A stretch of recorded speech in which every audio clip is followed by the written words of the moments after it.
boa tarde. Sejam todos bem-vindos ao nono ciclo de palestras em natação e atividades aquáticas, de esportes aquáticos. Hoje a gente quer dar as boas-vindas para vocês e as boas-vindas também para o palestrante, o professor Carlos Camargo, que vai conversar com vocês sobre conhecimento científico e habilidades pessoais. Eu vou deixar ele à vontade para ele falar um pouco sobre ele, se apresentar, porque quem se conhece melhor é você, né, Carlos? Sim. Então, já posso começar? Pode começar. Fique à Bom, vontade. pessoal, Obrigada. boa tarde a todos. É um prazer muito grande eu estar aqui no meu berço, né, profissional, que foi a Escola de Educação Física e Desporto da UFRJ. Eu tenho muito orgulho de ter sido colega de turma da professora Elizabeth. Agradeço sempre muito à Universidade Federal por ter me dado uma formação que me permitiu, além da parte profissional financeira, que é só uma parte, me permitiu crescer muito dentro da profissão e conseguir alguns feitos naquilo que eu me propus a fazer, que é ser técnico de natação, professor de natação do Clube de Regatas do Flamengo durante 8 anos, do Clube 12 de Agosto e depois da Universidade do Sul do Estado de Santa Catarina. Esses trabalhos me propiciaram viajar bastante pelo mundo com atletas que foram a Pan-Americanos, Campeonatos Sul-Americanos e Olimpíadas, e me deu uma visão muito grande, não só da parte técnica do nado, através dos cursos que eu fui fazendo, mas principalmente, que é o assunto que eu quero conversar com vocês hoje, né? Como que o ensino de natação ele pode ser melhor feito. E por que eu estou falando dessa forma, né? Aqueles que não conhecem bem a história da natação, né? Há uns anos atrás, na década de 90, o Brasil vivia um boom da natação, com os nadadores Gustavo Borges, Fernando Scherer, sempre disputando competições e torneios com bons resultados. Eu tive a felicidade de conhecer aqui em Santa Catarina, onde eu atualmente resido, esse nadador, Fernando Scherer, que muitos conhecem por Xuxa, com 13 anos de idade. Então, ele fazia parte da escolinha do clube que eu trabalhava. Então, através desse processo de ensino e aprendizagem, nós conseguimos pegar um garoto como o Fernando, com 13 anos de idade, e levar até a Olimpíada e ser medalhista olímpico. Então, eu tomo a liberdade de falar isso não como uma forma de falsa modéstia, não. É apenas para justificar que aquilo que eu vou passar para vocês hoje nessa conversa, não é uma palestra, não é uma aula, é da importância de determinados valores que vocês têm na vida de vocês serem comparados com aquilo de conhecimento científico, técnico, pedagógico que vocês adquirem profissionalmente. A minha conversa hoje é lembrar vocês do quanto que quem vocês são como seres humanos são importantes ou têm um papel fundamental em quem vocês são como profissionais que vocês serão daqui a uns anos. Então, essa é basicamente a forma com que eu gosto de conversar com os alunos, que eu dei aula aqui na universidade, sobre como ser um bom professor. Eu acabei de perguntar em off aqui para a professora Elizabeth se o curso era, como era no meu tempo e no tempo dela de alunos, era uma licenciatura plena. Ela me explicou que não. A federal hoje tem a licenciatura e o bacharelado.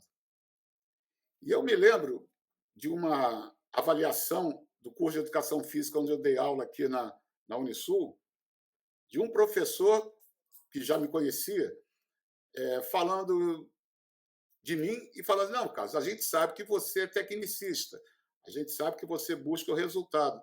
E foi nessa hora que eu levantei o braço para poder falar com ele e falei: olha, você está muito enganado. Todos os resultados técnicos do Fernando Scherer e de outros atletas que nadavam bem nos campeonatos brasileiros, eles não são fruto só do meu conhecimento técnico científico. Eles são principalmente fruto, né, da minha parte de conhecimento pedagógico, do conhecimento humano, do que pura e simplesmente 10 de 100 ou 20 de 300 ou qualquer coisa do movimento técnico que eu venha a treinar ou trabalhar com esses atletas.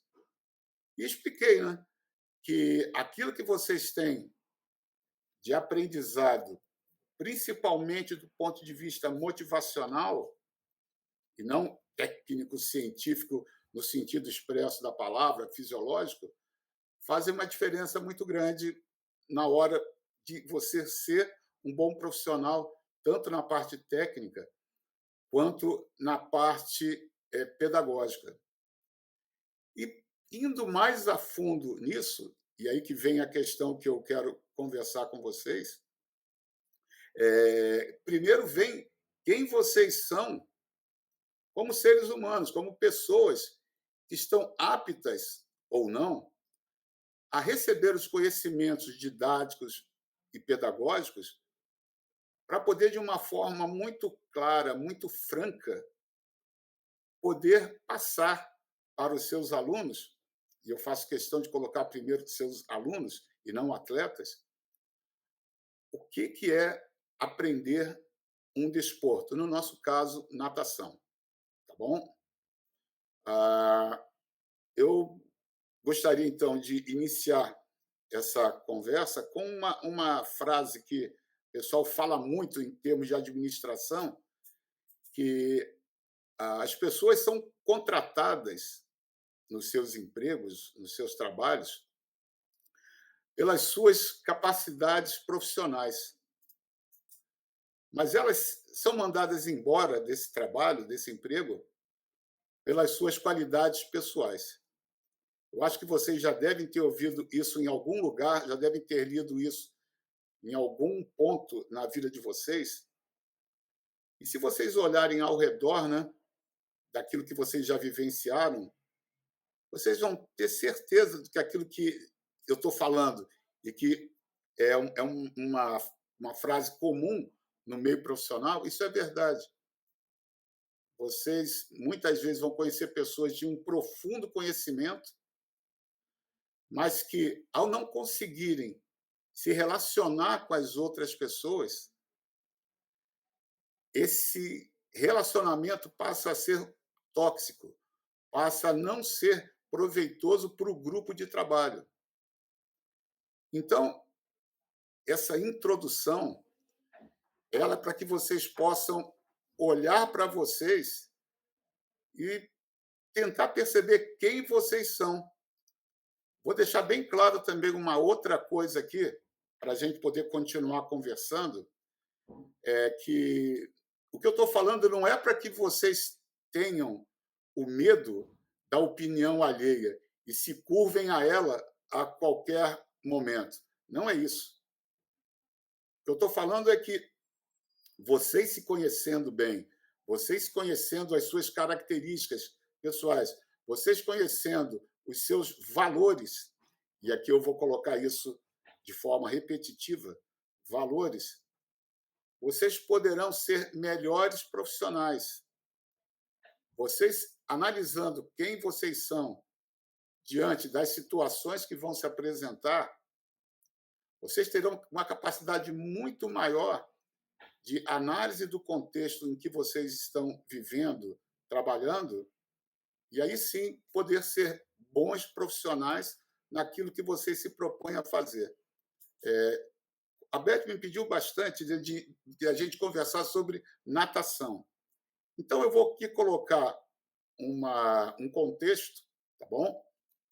Para me aprofundar na questão dos valores, que a gente está conversando aqui. Então, digamos que vocês estão numa turma de aula de natação com 15 crianças.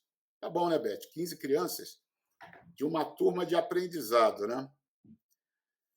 15 crianças são 15 universos diferentes. Vocês têm, nessas 15 crianças, nessa turma de crianças de 10 anos de idade, eu estou aqui chutando, educações diferentes de cada um deles, perspectivas diferentes de cada um deles. Vocês têm objetivos diferentes de cada um deles. E vocês têm, evidentemente, o objetivo de vocês da aula, que foi colocado ou pelo dono da escola, pelo dono da academia, ou pelo presidente do clube. Não sei. E aí, isso é de acordo com um contexto que eu estou criando aqui. Bom, por mais que vocês tenham todo o processo pedagógico na cabeça de vocês, por mais que vocês tenham isso, vocês vão dar para essa criança um determinado estímulo com uma determinada linguagem de um determinado exercício que vocês propõem, e muitos deles não vão entender nada do que vocês estão falando. Eu acredito que aqueles de vocês que já fazem estágio em colégio ou academia já devem ter vivenciado isso.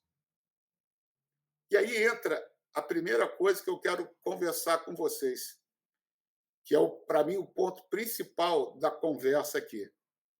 Se vocês não tiverem em vocês, tá, a capacidade empática, não tiverem empatia de entender cada uma dessas crianças que estão na frente de vocês, está arriscado a aula de vocês se transformar numa ordem unida. Está arriscado a vocês só darem ordens e não vão entender, não vão perceber se aquela ordem, entre aspas, foi entendida para que aqueles alunos possam ter um aproveitamento da aula que vocês estão dando. Então, a minha pergunta, a primeira, né, de uma série que eu vou fazer para vocês, porque eu conversei antes com o Guilherme, com a Elizabeth, sobre o que é interiorizar aquilo que eu estou falando para vocês. Esse é o meu objetivo hoje aqui.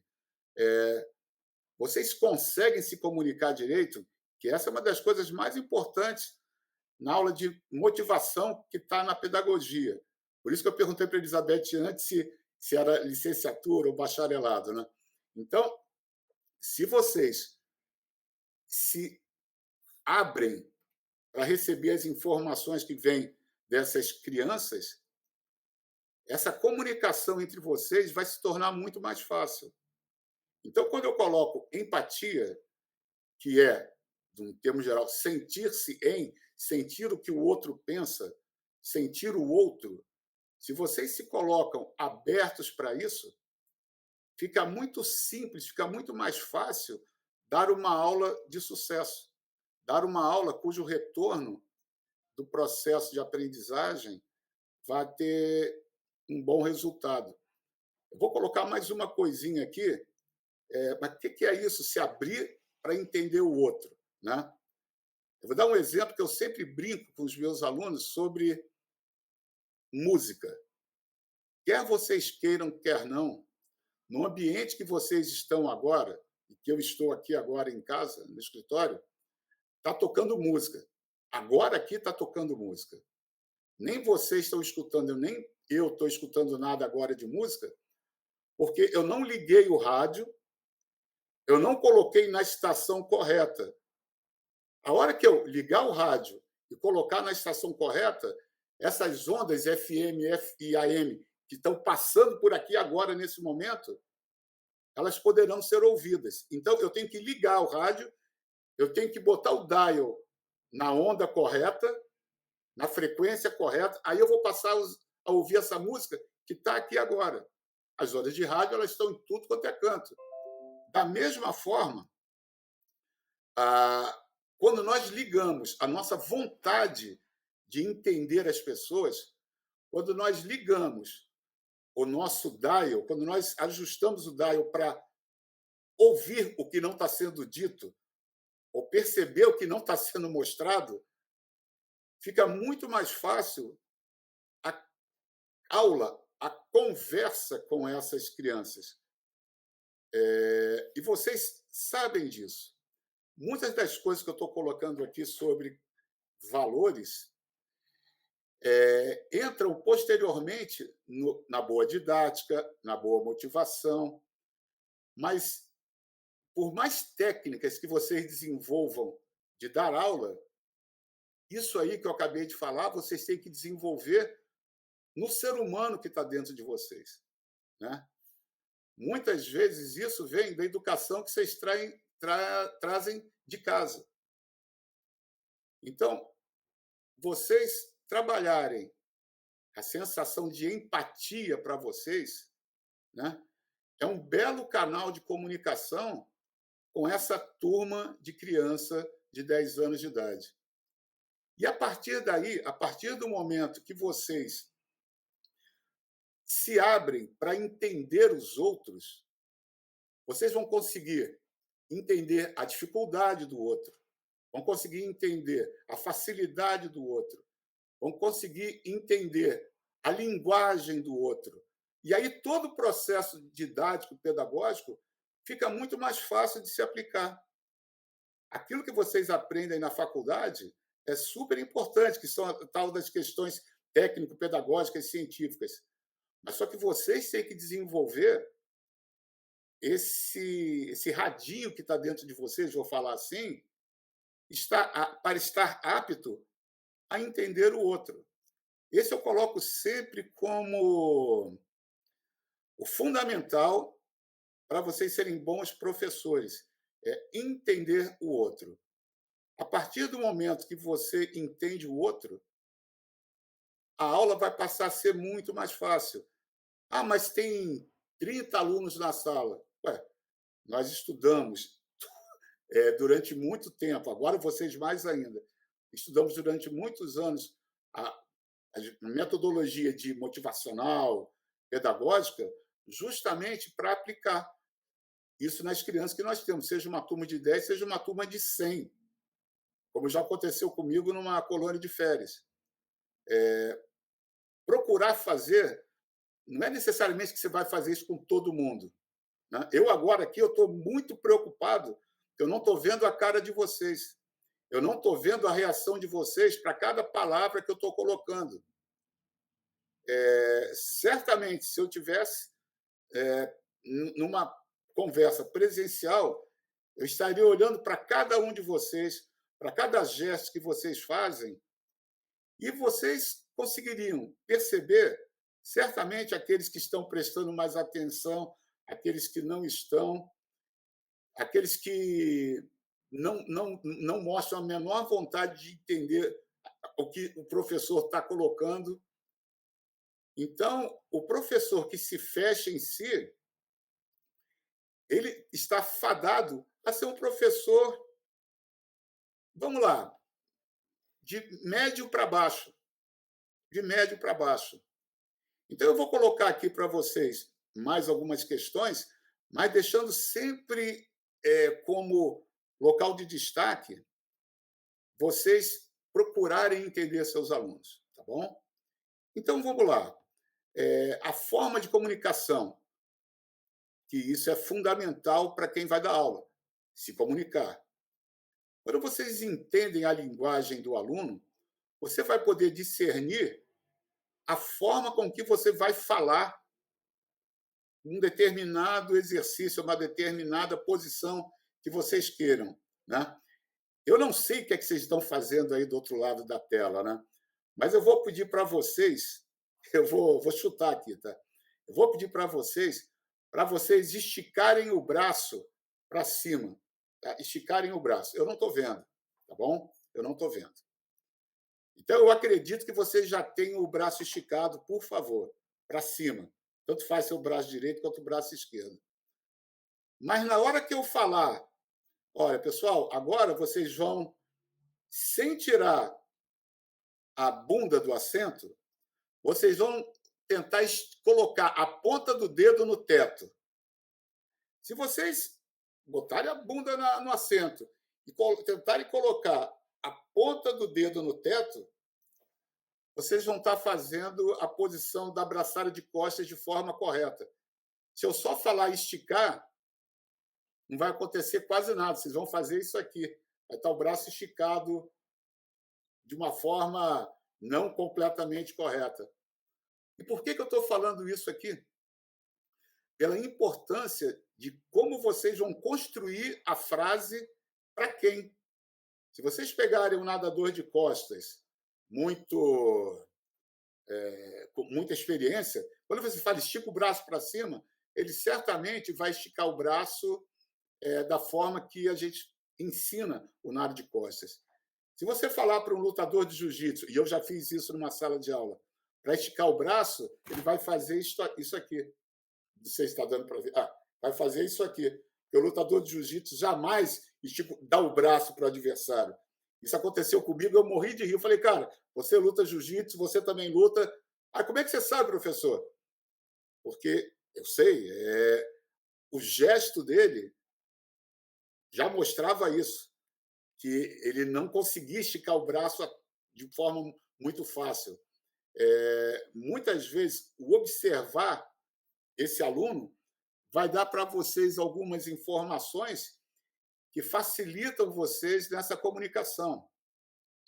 Eu vou dar um exemplo aqui bem característico dessa situação que eu estou tentando passar para vocês, que eu atendi na universidade um atleta, um para-atleta cego, tá bom? Cego. Esse nadador para-atleta, ele era um atleta muito bom do nado de costas. Ele nadava costas muito bem, tá bom? Só que o pai dele trouxe ele lá para a universidade para eu dar uma olhada, porque o técnico dele da seleção brasileira paralímpica queria mudar a prova dele, queria incluir o 50 livre. E como eu era técnico do Fernando Scherer, velocista nato, né, ele pediu a minha ajuda, porque quando ele ia nadar o crawl, ele não tinha um aproveitamento muito bom da sua braçada. E eu, tudo bem, vamos dar uma olhada. Aí eu pedi para o Matheus, o nome do garoto, nadar o crawl. Ele nadou o crawl, vocês estão vendo aqui, com a braçada bem, cotovelo bem alto e a braçada bem curtinha. Então eu falei, Matheus, estica o braço. E pegava no braço dele e esticava, porque não adiantava eu mostrar, né? Porque ele não via, ele não enxergava. Então eu pegava o braço dele e esticava, tanto direito quanto esquerdo, e botava ele para dentro d'água. Pedia para ele nadar e ele continuava nadando com o braço encurtado. E chegou numa hora, eu falei, pô, rapaz, estica o braço assim. E eu caí na asneira de mostrar o gesto. E eu tinha esquecido que ele era cego, né? Aí eu comecei a rir de mim mesmo e falei, não, eu tenho que dar um jeito nisso. Porque eu falava para ele esticar o braço, ele não esticava o braço, ele só nadava com o braço mais curto. Se vocês já tiveram aula de natação ou de biomecânica, né, a velocidade que o atleta nada, e aí vai a parte de natação, como a Elizabeth pediu, né? A velocidade é igual ao produto do comprimento da braçada com a frequência de braçada. Essa é a fórmula da velocidade, né? Comprimento vezes frequência. Então, eu estava tentando aumentar o comprimento da braçada e não conseguia. Aí, uma hora, eu pensei assim, peraí, o que é que aquele cego ele entende do corpo dele, né? O que é que o Matheus entende do corpo dele? Ele é cego, não adianta eu mostrar. Eu já tentei fazer pela questão da propriocepção, ele não conseguia entender, né? Eu tocando ele. Mas eu me lembrei do seguinte, vou tentar um negócio aqui. E por isso que eu falo que a questão da empatia, né? Eu vou aqui sempre repetir para vocês. Olha, Matheus, você vai nadar costas com a barriga para baixo. O pai dele começou a rir da minha cara, né? Falei, cara, você está maluco? O que é isso? Eu falei, não. ele vai ter que nadar costas com a barriga para baixo. O resultado, pessoal, é que ele acabou nadando crawl com a braçada esticada, totalmente esticada. Se vocês assistiram a Olimpíada, da Olimpíada de Tóquio, o vencedor dos 50 livres nadava com o braço todo esticado, né? Que é o Caleb Dressel, o americano. Porque aumentou o comprimento e ele tem a frequência maior. Agora, por que, que o Matheus entendeu finalmente o que, é que eu queria com o braço esticado? É porque ele, o ser humano Matheus, o atleta Matheus, ele já tinha dentro do seu conceito de propriocepção o que, que era o braço esticado no nado de costas. A única coisa que eu fiz foi mudar o plano, tá? E pedir para ele nadar o costas. O nadar o costas era fazer a braçada de costas com a barriga para baixo. Então, eu falando aqui, eu me sinto muito orgulhoso de ter feito isso com ele. Mas o que eu estou tentando conversar para vocês é isso. Entender o outro, entender o nosso aluno, nos ajuda não só na diagnose daquilo que a gente quer corrigir, mas na retificação. Muitas vezes, durante um treinamento, agora eu não vou falar de aula, vou falar de treinamento, eu fico 10 minutos olhando e tentando entender o que é que causa aquela posição daquele determinado atleta. No caso de aluno, a mesma coisa. Eu fico olhando os alunos e procurando entender o que é que causa aquele movimento não estar ainda do jeito que eu gostaria que fosse. Muitas vezes, isso faz parte também dessa questão de empatia, é tentar entender não a questão técnica coordenativa do aluno, mas a questão física do aluno. Ele tem mobilidade articular que o capacite a fazer isso? Ele tem tônus muscular que o capacite a fazer esse movimento? Ele tem força muscular que o permita fazer esse movimento? Então, o entender o outro passa por vários estágios que nos ajudam na hora de poder ser um bom professor. O bom professor vai parecer besteira o que eu vou falar, mas não é. Não é aquele que ensina só, é aquele que faz o aluno aprender. Porque são coisas que, com o tempo, vocês vão ver que é isso. Você passa o conhecimento, você repete a mesma coisa 200 vezes, mas não está na hora daquele aluno aprender por alguma dessas questões que eu falei anteriormente. Ele não está pronto ainda, a coordenação motora dele não está pronta ainda.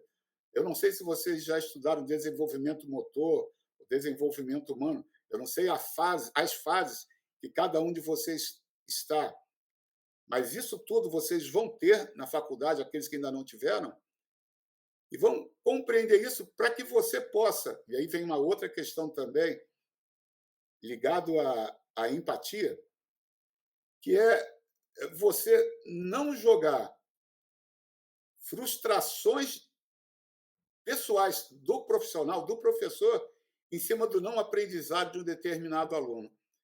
Isso eu falo com muita tranquilidade, porque às vezes acontece. Nós, muitas vezes, não estamos prontos a aceitar que aquilo que a gente falou, o aluno não aprenda. Isso é muito ruim, pessoal. Isso é muito ruim. Caso a gente não consiga ensinar para o aluno, não é que o aluno é burro, não é que o aluno é tosco, não é nada disso.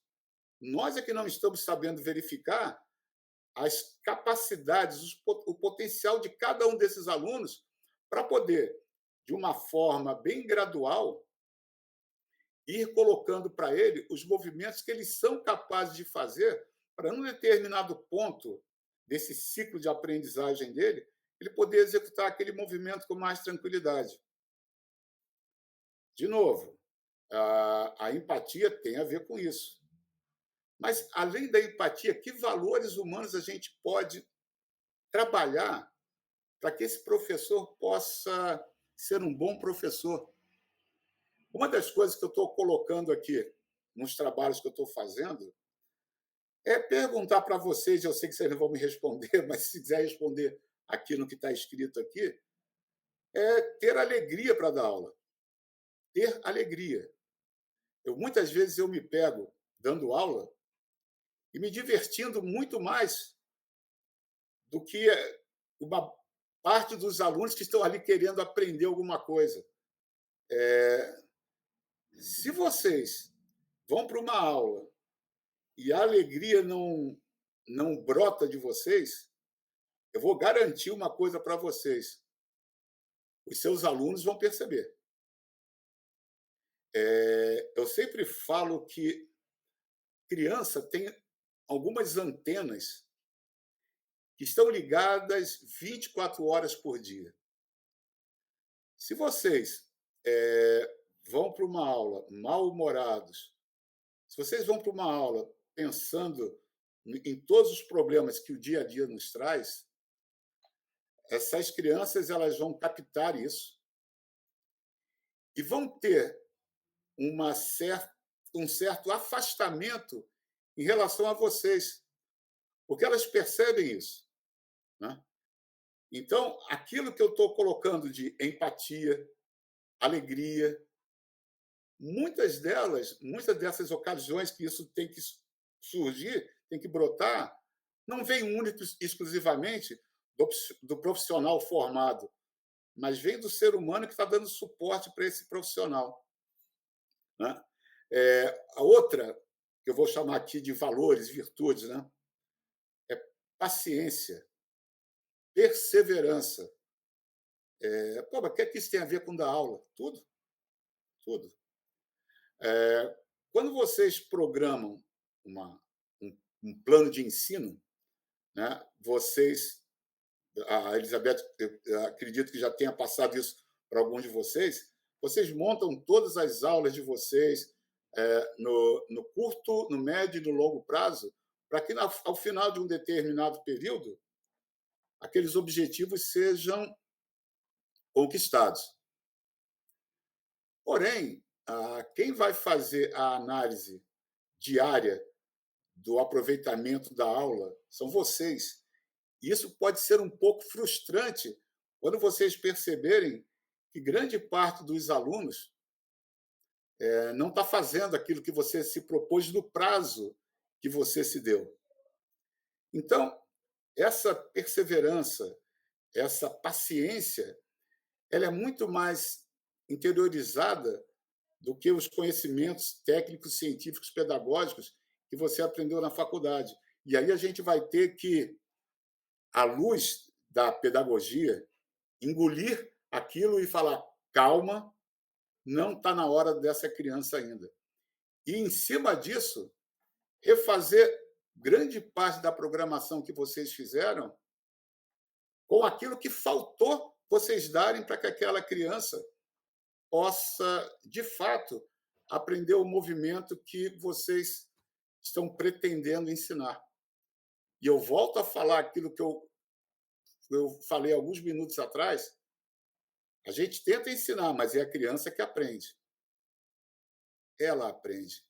Ela vai, aos poucos, dominar os movimentos que vocês querem no tempo dela, na hora dela. Tá bom?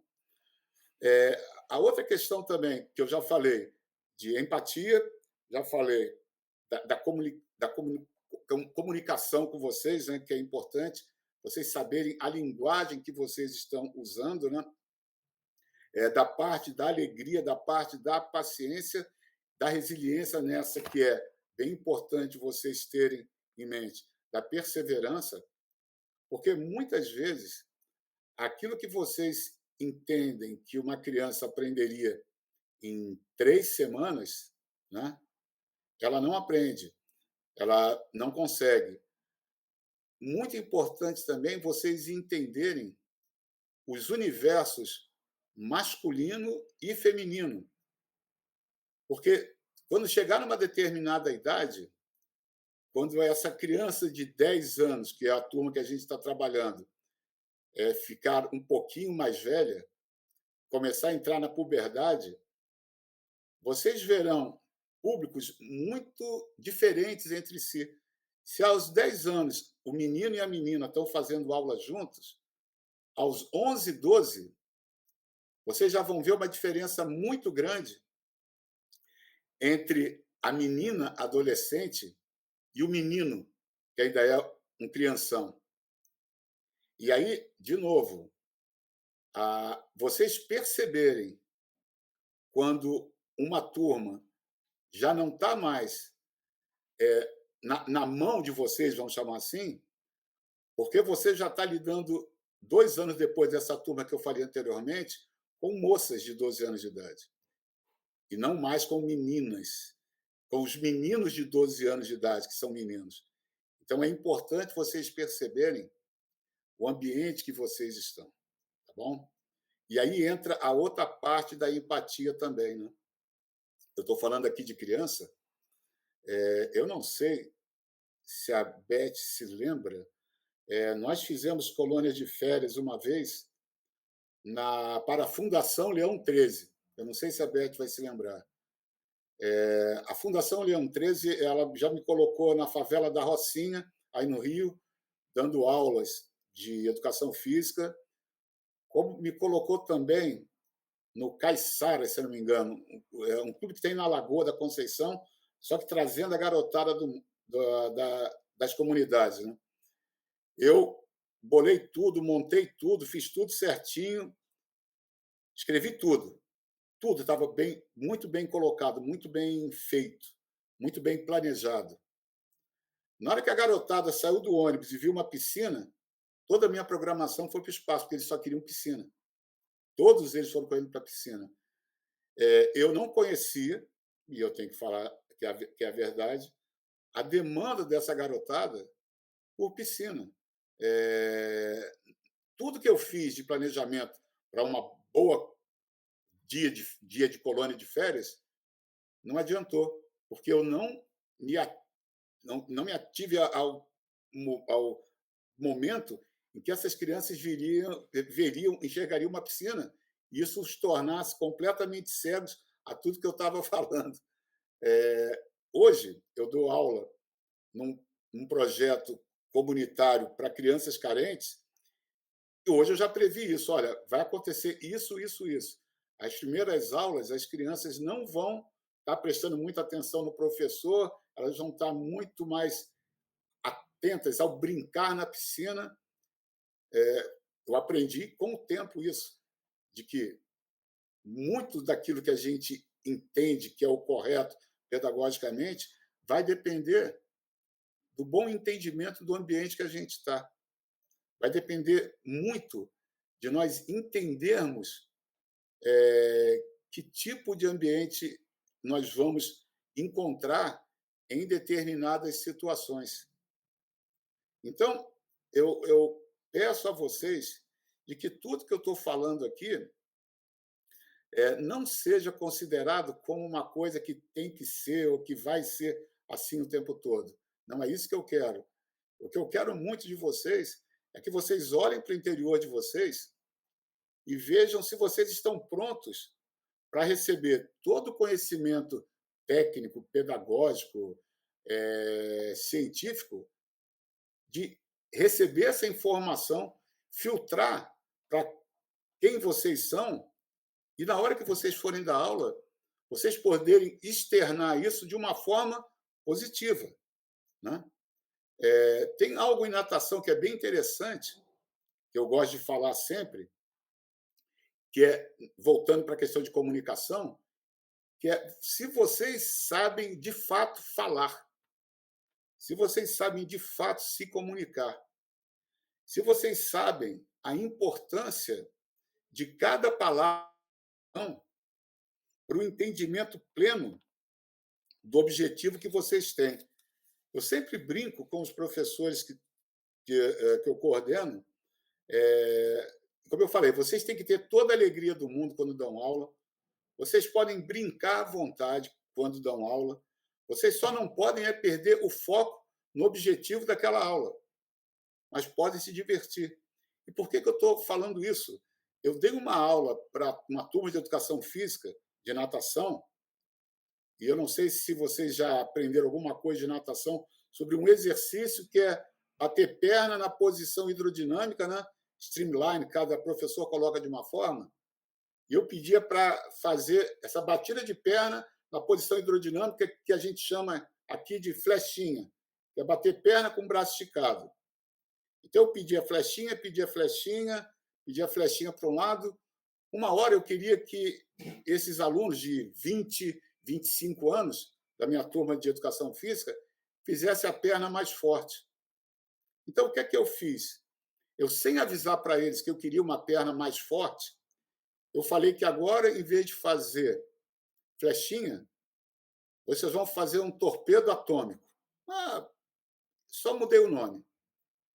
O resultado é que, quando eu falei que agora vai ser torpedo atômico, todos os alunos, como eu falei, de 20, 25 anos, fizeram a perna mais forte. Isso quer dizer o quê? Que aquele adulto que estava lá fazendo aula comigo, ele entendeu a mensagem que eu quis passar. Essa mensagem que eu quis passar, eu quero deixar bem claro uma coisa aqui. Nós temos uma forma de falar que nós vamos chamar aqui de símbolo. Símbolo. O significado dela, a gente pode chamar de signo. Então, se você fizer assim, mas pode ser one, pode ser eins, no alemão, uno. Então, só que o significado é a unidade, mas a forma de falar pode ser diferente. Nesse caso dessa brincadeira, que eu só mudei o nome, querendo que eles fizessem mais forte, e os garotos mais velhos fizeram, significa que eu consegui me comunicar com eles sem precisar explicar, tintim por tintim, o que é que eu queria. Essa capacidade de comunicação, vocês podem ter certeza que, por mais que a metodologia de ensino, por mais que a didática, por mais que a pedagogia coloque para vocês a parte técnica de como fazer, é no ser humano que são vocês que vocês vão buscar isso. É na educação, nos valores que vocês trazem de casa, que vocês vão ter a base para sustentar isso que eu estou falando. Vocês podem ter certeza, assim, quando uma criança está numa sala de aula, numa sala, todo mundo sentadinho um do lado do outro, todos eles estão vestindo uma máscara, né? Eles são personas ali, são personagens que estão vivendo aquele determinado momento dentro de uma sala de aula. Se vocês botam essas mesmas crianças, numa quadra, numa piscina, e e você começa a sugerir ou estimular jogos, brincadeiras, principalmente brincadeiras com estímulos competitivos, elas vão se mostrar quem são. Elas vão tirar essa máscara, elas vão tirar um escudo protetor que elas estão colocando nessa persona e vão se mostrar quem é. E é nessa hora que vocês, professores, vão conseguir entrar. É nessa hora que vocês vão conseguir passar a mensagem de vocês de uma forma mais direta e mais clara. É nessa hora que vocês vão ver quem é cada indivíduo e vão conseguir passar a mensagem de vocês, tanto do ponto de vista educacional, quanto do ponto de vista técnico, fisiológico, científico. Mas o mais importante é vocês atingirem essa criança ou esse adulto.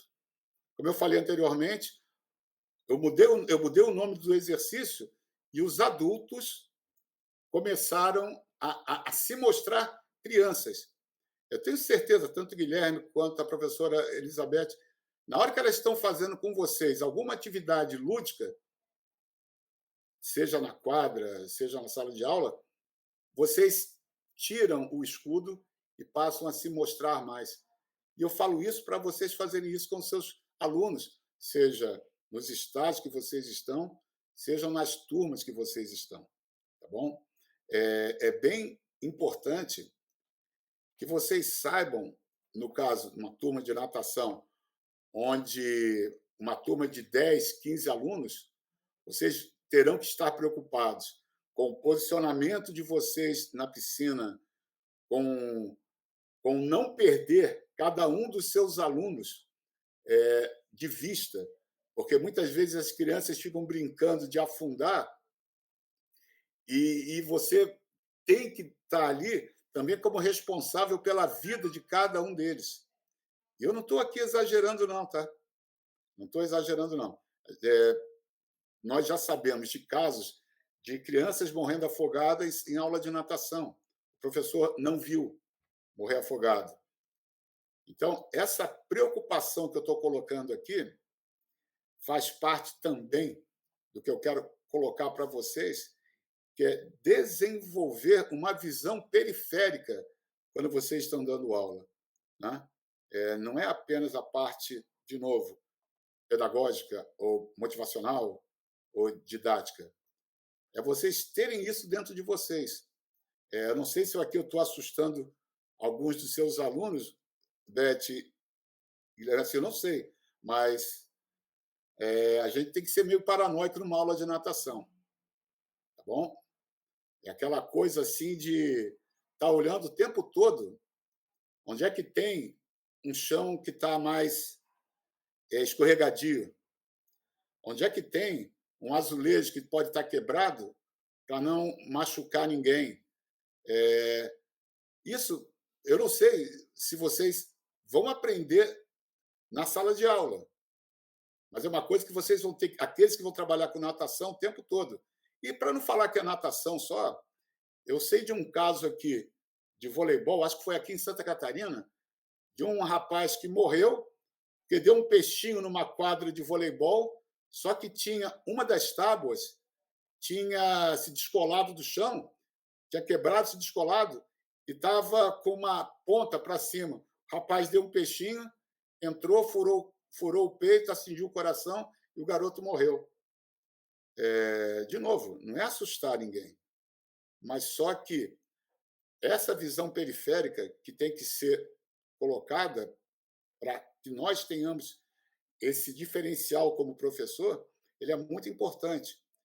De novo, eu adoro falar dos meus erros para exemplificar que só praticando se aprende, né?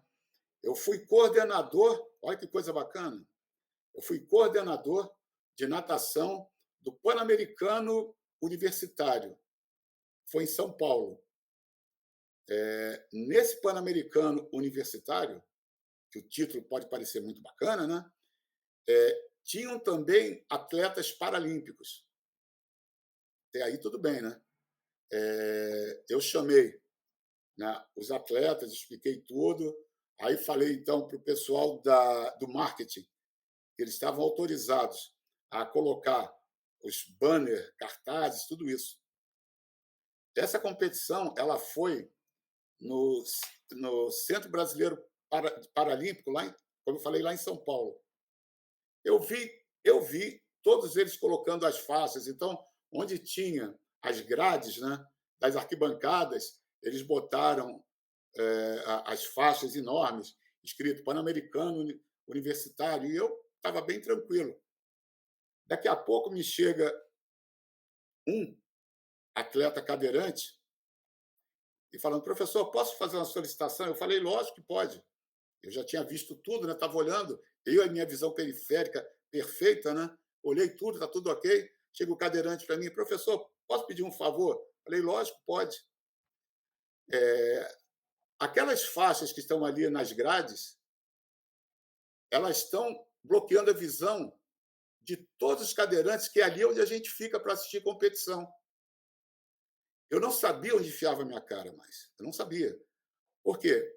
Porque eu não tive a percepção de ver aquilo. Que aquilo que é normal para quem não é cadeirante, de colocar na grade da arquibancada uma faixa, para o cadeirante é um crime. E eu não vi isso. Eu não vi. Então, quando eu falo aqui, a minha visão periférica perfeita, nada disso. eu não tudo isso que eu estou falando para vocês, eu não vivi, eu não,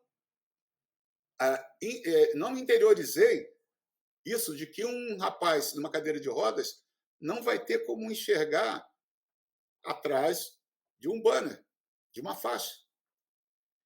Então, o que eu falo para vocês que eu tento fazer, eu tento, mas nem sempre eu consigo por não ter essa visão do sentado, do que é você viver numa outra condição humana.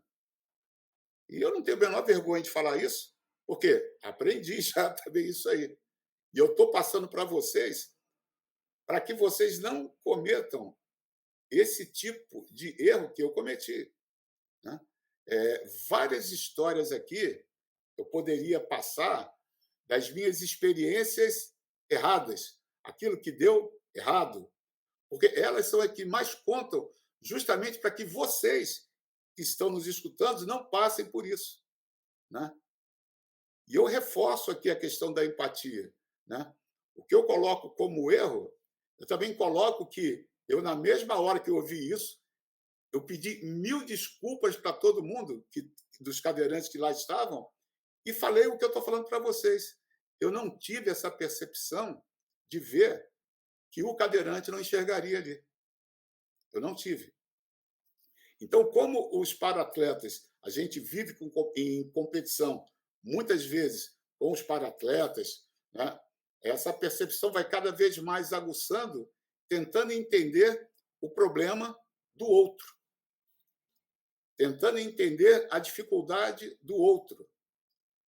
Eu trabalhei 8 anos na natação do Flamengo, lá na Gávea, e eu fazia isso quando saía do treinamento de mirim. Porque mirim, categoria de 8, 9, 10 anos, 11, até 10, 11 anos, eu tentava ensinar alguma coisa e não estava, a progressão da criança não estava do jeito que eu queria. Aí eu ia para a piscina ou ia para a praia depois, fazia alguns exercícios e pensava assim, como é que aquela criança pensa esse movimento? Aí eu tentava trazer para mim a dificuldade que eu via e daqui a pouco, opa, é esse músculo aqui que tem que trabalhar. Aí eu tentava transformar aquela informação muscular minha, coordenativa minha, em alguma coisa que fosse útil dentro da linguagem para aquela criança ou para aquele grupo de crianças. Né? E vocês vão ter aulas de natação para adultos que a linguagem vai ser a linguagem do adulto. Vocês darão aulas para adolescentes que a linguagem vai ser a linguagem daquele grupo de adolescentes. Então, eu sempre brinco, né? Que vai dar aula para criança, tá? Quais são os desenhos animados que estão passando agora? Aí os alunos dizem, para que eu vou ver desenho animado? Para poder entender aquele ambiente, aquele contexto que aquela criança vive, para poder ser um melhor comunicador, para poder passar para aquela criança formas de comunicação que ela entenda de imediato e que ela veja aquilo de uma forma mais fácil, para que você tenha o maior sucesso na aula que você pretende dar. Muitas das coisas que eu estou falando aqui fazem parte de um conceito que eu tenho de ensinar natação. Isso o Guilherme ele estava no curso que eu dei, através das sensações do corpo humano, né? Temperatura, tato, da pressão que a gente faz. A natação, como a gente lida num meio que não é o nosso meio natural do dia a dia, que é o meio líquido, né? Muitas informações que a água nos passa, nós temos que tentar passar isso para a criança. Vocês, eu não sei se já aprenderam na aula de natação virada olímpica. Me ajuda aí, Beth, me ajuda, que eu não sei se você já deu para eles. Mas como é que eu vou ensinar a virada olímpica se nem cambalhota essa criança sabe dar? Né? Então, o que já aconteceu comigo? Eu tentando ensinar a virada olímpica e vi que a criança não conseguia. Então, o que eu vou fazer? Eu vamos lá para a sala, para lá para equipamento de ginástica, e eu fiz uma série de exercícios educativos, progressivos, de cambalhota, brincando de cambalhota. Sempre, sempre elogiando a cada pequena melhora. Isso é importante, tá, pessoal? A cada pequena melhora, eu elogiava o ganho, não reforçava o erro. Eu elogiava o ganho, elogiava a posição da mão correta para começar a dar cambalhota. Por quê? Porque eu acredito muito mais no reforço positivo do que no negativo. E a criança se sente orgulhosa de saber que está melhorando, mesmo que o movimento ainda esteja muito longe daquilo que a gente quer, né? Então, isso faz parte de não só da empatia como uma forma de olhar o outro, tá? Mas principalmente de olhar a nós mesmos. Vocês, quando dão aula e alguém sente dificuldade, vocês procuram se lembrar quando vocês estavam aprendendo aquele determinado movimento? Esse é o tipo da pergunta que eu gosto de olhar na cara de cada um, porque muitos de vocês fazem cara de envergonhado quando eu falo isso. Você se lembra quando estava aprendendo a fazer a tabela no basquete? Você se lembra quando estava começando a dar saque no voleibol? Você se lembra quando começou a dar abraçada na natação?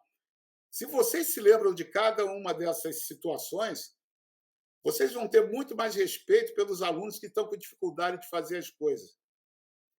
Eu já vi uma, um atleta muito bom, depois que virou professor, simplesmente não dar a atenção devida a um processo pedagógico do ensino da saída do nado de costas. O rapaz só chegou e falou: olha aqui como é que é. É assim, ó. Entendeu? Viu como é que é fácil? Eu fiquei chocado quando eu vi aquilo, né? E o cara era uma sumidade da natação. Falei, ó, esse aí nunca vai ser um bom professor. Nunca. Nunca vai ser. Bom, e realmente, nunca foi. Bom, então, o que eu quero passar para vocês, falando isso, é de que tentem se lembrar das suas dificuldades. Tentem se lembrar de quantos meses vocês demoraram para aprender um determinado movimento e não cobrem de uma determinada criança um gesto que vocês aprenderam há mais de 20, 30 anos, como se esse aprendizado de vocês não tivesse passado por uma série de dificuldades. O professor ele tem que estar apto a entender o outro. Eu volto aqui. Quer que eu pare aqui? Que senão eu não paro, não, meu filho. Tá.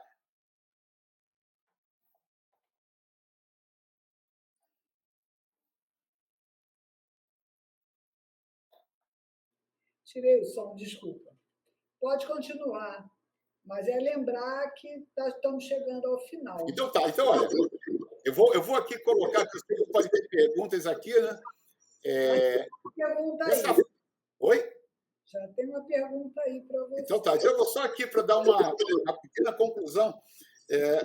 Antes do professor, tem o ser humano que está trazendo esse professor para a sala de aula, e ele tem que estar o tempo todo pensando em como compreender a dificuldade dos outros. Esse é o mais importante para mim. A partir do momento que esse professor utiliza das suas ferramentas pessoais para receber as mensagens faladas ou não, ele passa a ter um excelente panorama para ser um bom professor. Obrigado. Olha, é uma coisa, isso aí que você falou, né? Nem posso dizer que atleta não dá um bom professor, porque você foi atleta. E dos bons, e é bom treinador e bom professor. Mas a gente vê que tem muito atleta que sente dificuldade de perceber essa dificuldade do iniciante. Quanto mais tarde a pessoa aprende a nadar, mais difícil para ela perceber, né, conseguir interagir com a água, conseguir fazer as coisas. Eu tive um aluno que uma vez ele falou para mim, eu pedi, né? Eu estava dando aula para a turma mais adiantada e para a turma mais atrasada, turma A e turma C, né? E aí o pessoal, botei o pessoal da turma A para me ajudar. E o rapaz ficou assim, congelado. Depois que acabou a aula, ele falou assim para mim, professora, eu achava que as pessoas sabiam nadar, igual cachorrinho. Mas que não. Eu falei, não, cachorro é diferente. Mas eu não sabia que as pessoas não conseguiam se mexer dentro d'água, que as pessoas. Por isso que elas morrem afogadas. Não é igual o cachorro, não. O bicho, ele tem uma certa autonomia dentro d'água. Também, se ficar muito tempo, ele morre afogado, mas ele tem uma certa autonomia dentro d'água, por causa do posicionamento do tronco, né? Aquelas coisas.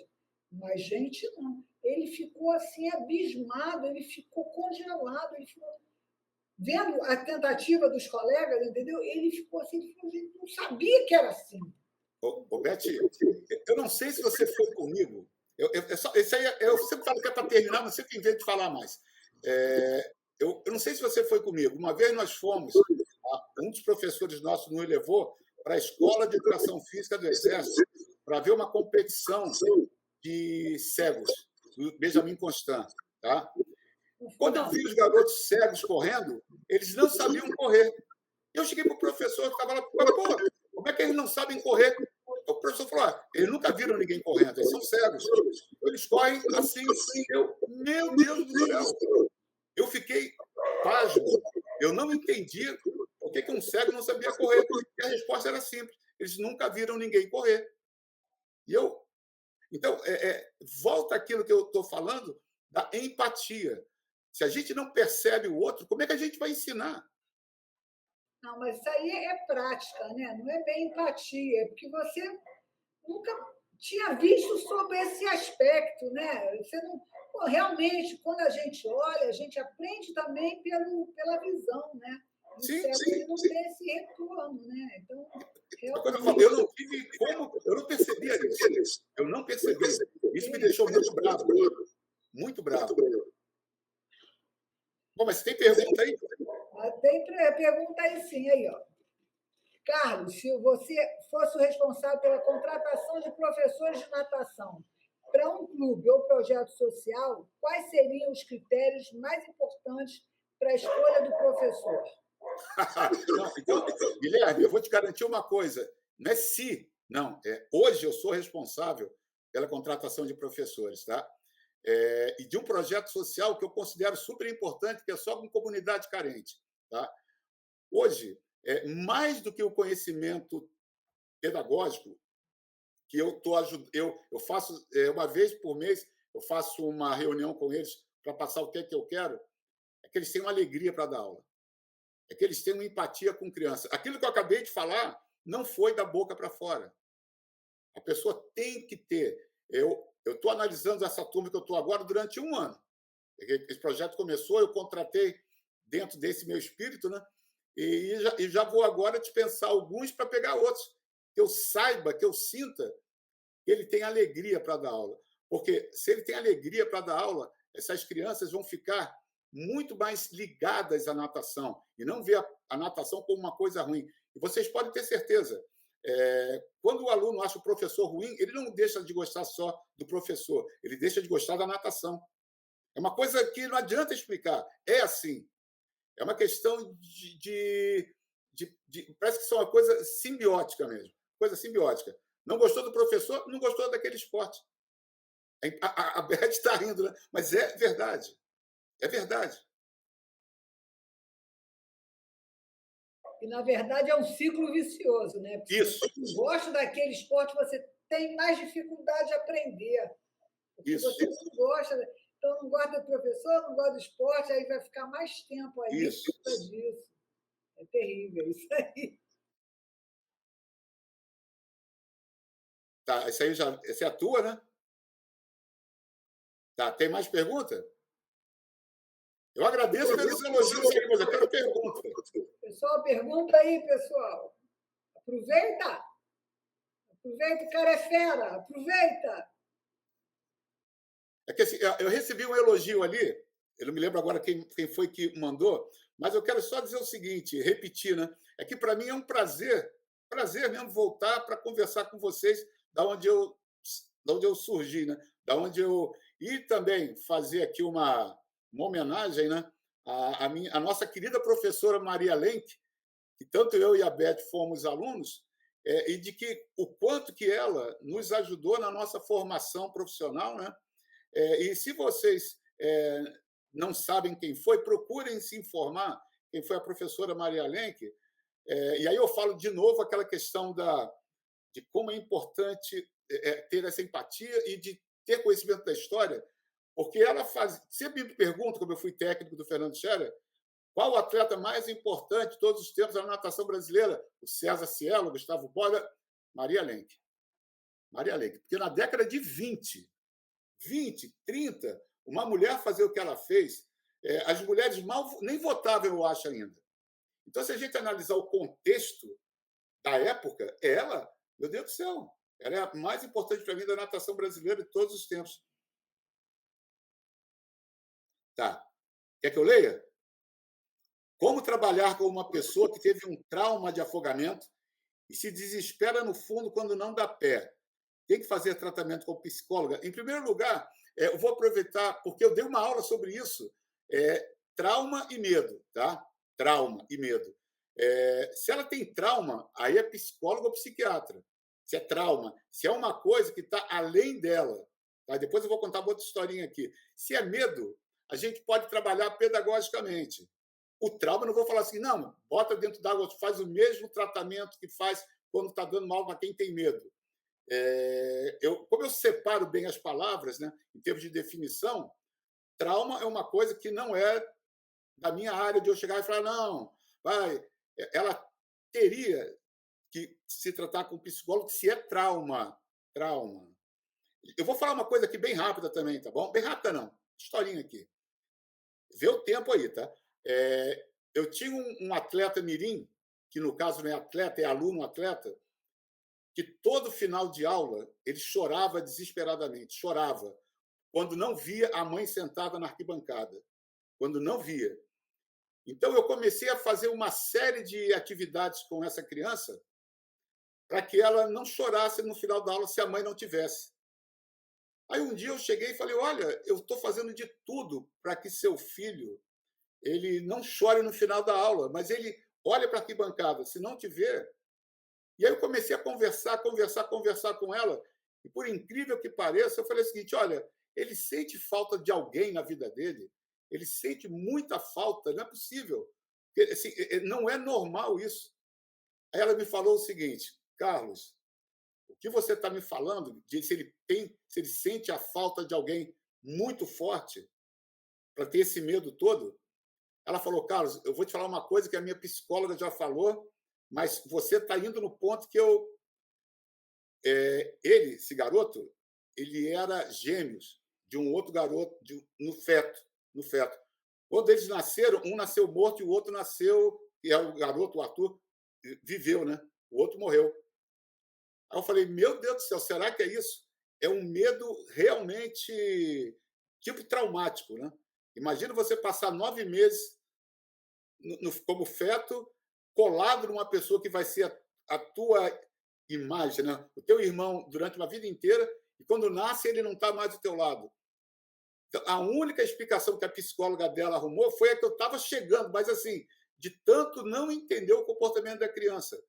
Então, de novo, compreender o outro é fundamental. E voltando aqui à questão da pergunta, se for só o medo, aí se tem uma série de exercícios bem práticos para tirar aos poucos esse medo. Eu tive uma professora que trabalhou com a gente aqui num projeto de crianças carentes, que ela tinha medo de água.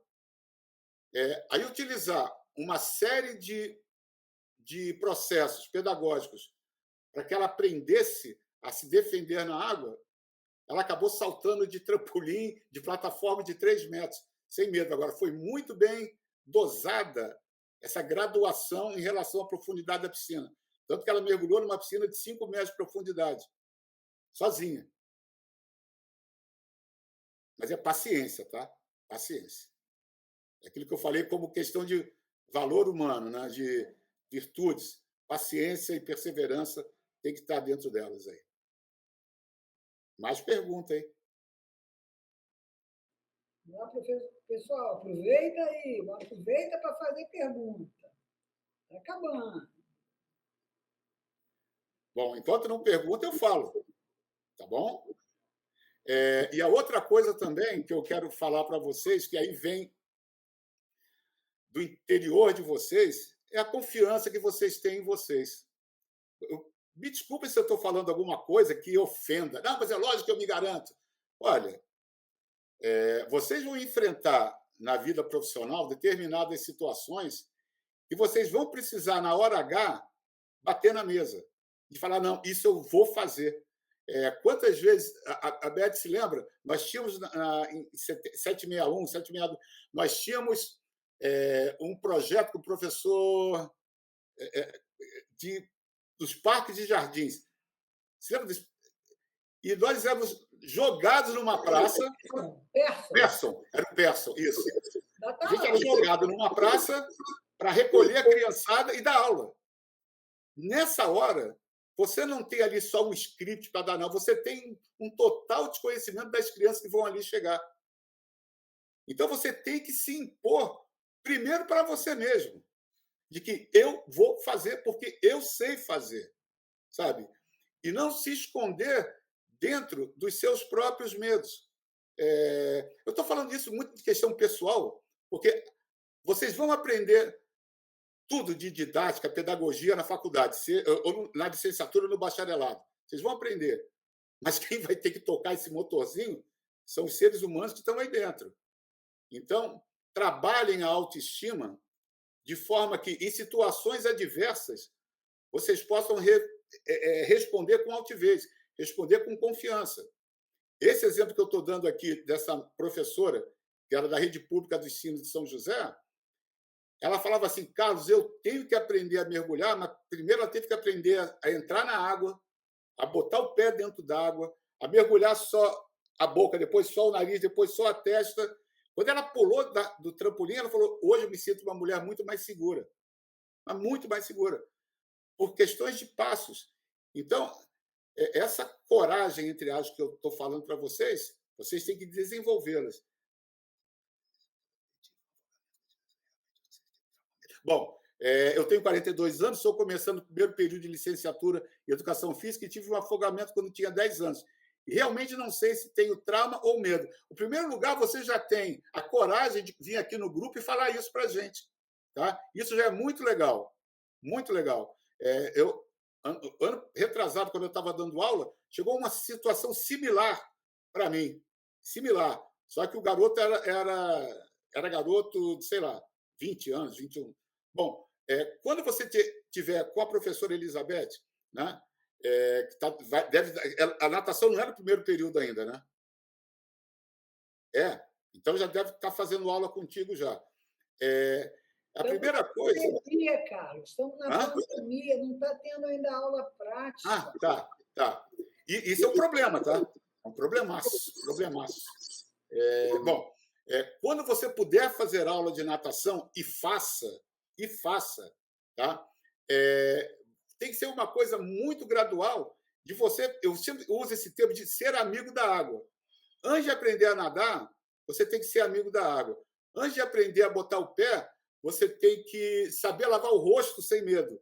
Eu vou dar um exemplo aqui de algo que aconteceu comigo no Flamengo, quando eu trabalhava aí no Rio, e até hoje eu morro de rir de mim mesmo, né?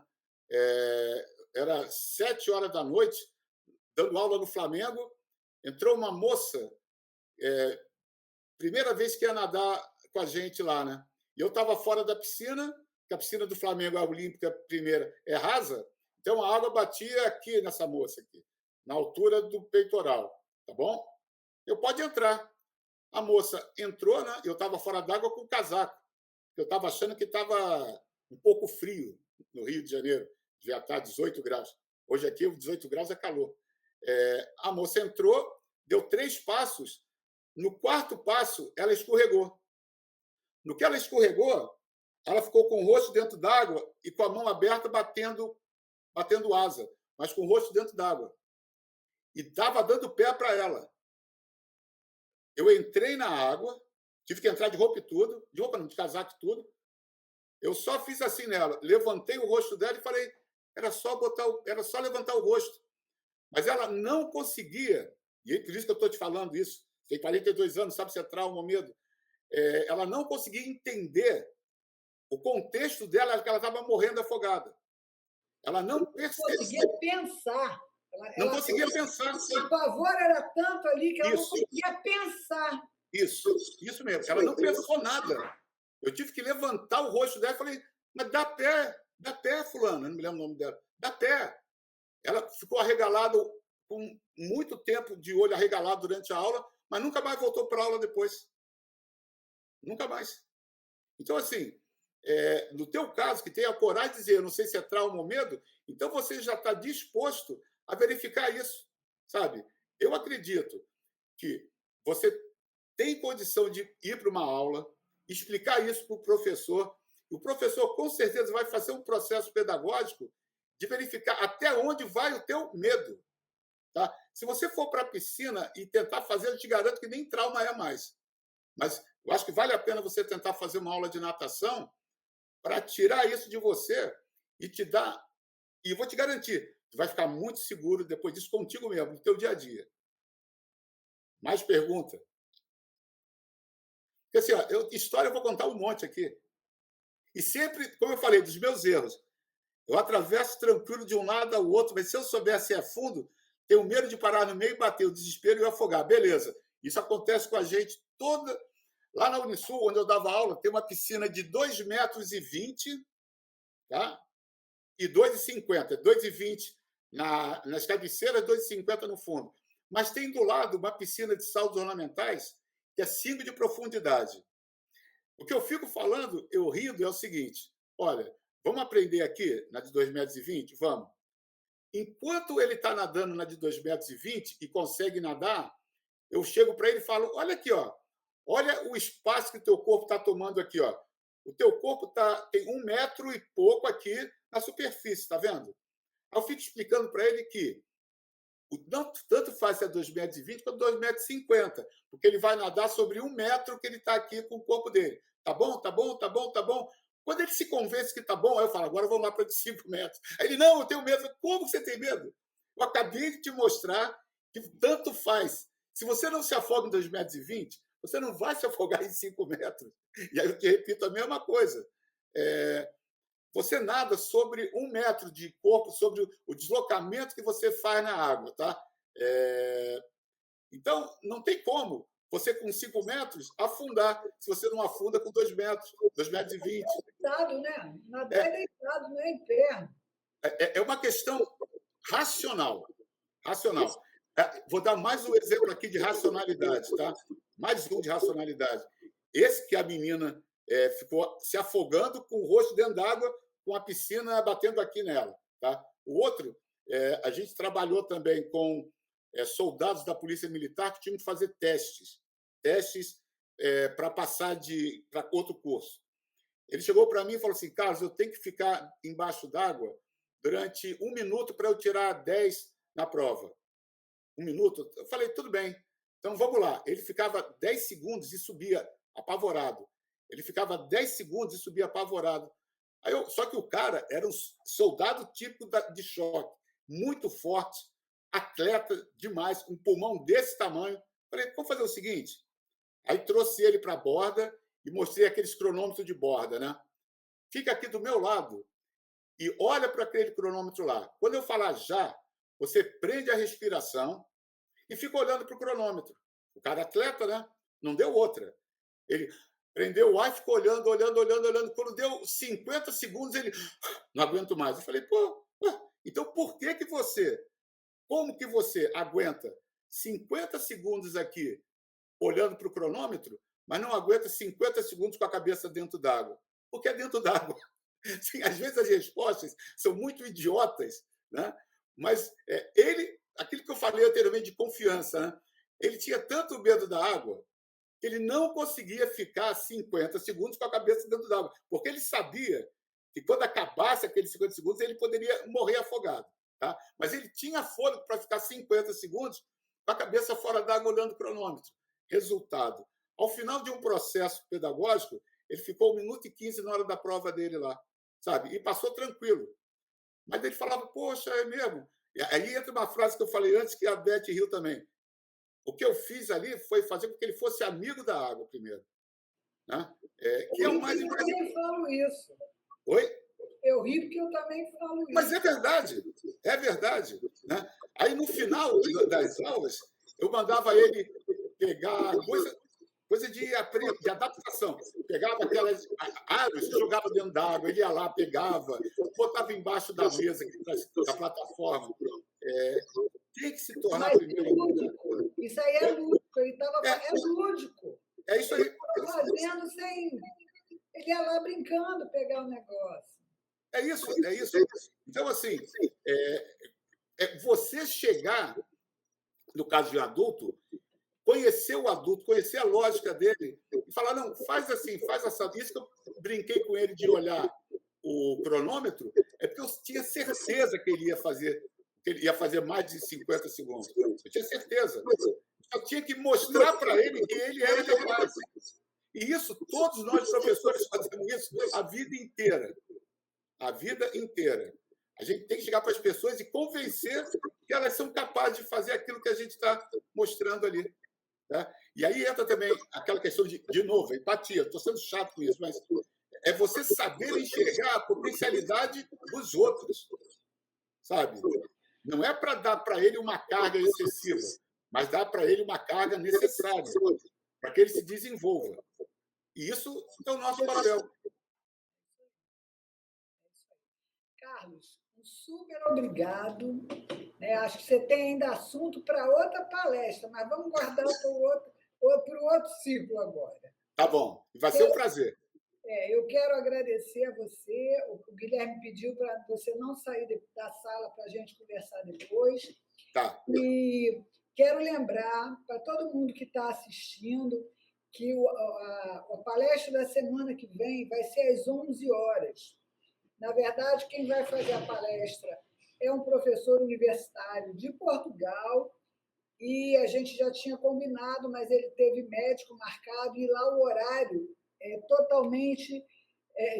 são 5 horas de diferença de lá para cá. Então, ele me pediu e a gente arrumou para adiantar um pouquinho a palestra. Espero que não atrapalhe vocês aí, pessoal, e espero que vocês venham todos prestigiar o professor Jaleimar. Eu ouvi aí o sotaquezinho dele. Muito obrigado pela presença de todos e até a semana que vem, às 11 horas. Prevenção de lesão nos ombros de nadadores. Tá? Então, a gente está fazendo, viu, Carlos? A gente fala de treinamento, a gente fala de ensinar a nadar, na verdade, aquilo que eu te falei, natação não é bem natação, pode ser atividade aquática, pode ser nado sincronizado, pode ser waterpolo, né? Pode ser até, sei lá, uma coisa aí que você inventou aí de dentro d'água, né? E contar aqui para a gente, está valendo também. Né? Só tem que ir de dentro d'água porque eu sou de dentro d'água, então... Eu quero aproveitar também e mandar um beijo para a Fernanda Alvarenga, que me mandou um abraço aqui. Muita saudade dela também. Bom, muito obrigada a todos e até a semana que vem, às 11 horas, tá? Especialmente semana que vem, não vai ser 1h da tarde, vai ser às 11 horas da manhã. Tá bom? Obrigado a todos. Fofinho. Obrigado a todos e até a semana que vem.